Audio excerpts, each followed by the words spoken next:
Hello दोस्तों, नमस्कार। आज मैं सुनाती हूँ माघ महात्म्य का दूसरा अध्याय। राजा के ऐसे वचन सुनकर तपस्वी कहने लग गया कि हे राजन, भगवान सूर्य बहुत शीघ्र उदय होने वाले हैं, इसलिए यह समय हमारे लिए स्नान का है, कथा का नहीं। सो अपना स्नान करके अपने घर को जाओ और वह अपने गुरु की वशिष्ठ जी को इस महात्म्य को सुनाओ। इतना जरूर कहकर तपस्वी सरोवर के स्नान के लिए चले गए और राजा भी विधि पूर्वक सरोवर में स्नान करके अपने घर लौट और इस रनिवास में जाकर तपस्वी की सबसे कथा रानी को सुनाई। तब सूत जी कहने लग गए कि महाराज, राजा ने अपने गुरु वशिष्ठ को क्या प्रश्न किया और उन्होंने क्या उत्तर दिया, सो कहिए।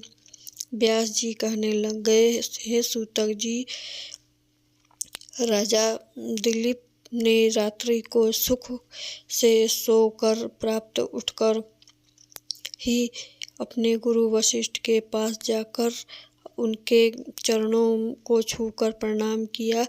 नम्रता से पूछा कि गुरु जी, अपने आचार्य नित्य राज्य धर्म का चारों ओर वर्णन करो। चारों आश्रम में क्रिया करके दान और उनके व्रत विधान यदि और उनकी विधियां, वन की प्रतिष्ठा तथा भगवान विष्णु की आराधना बतलाई है। परंतु अब मैं आपसे माघ के स्नान का महत्व को सुनाना चाहता हूँ। सो हे तपोधन, नियम पूर्वक इस विधि को समझाया।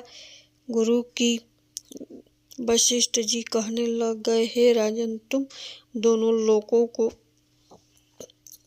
कल्याणकारी, वनवासी तथा गृहिणियों के अंतःकरण को पवित्र करके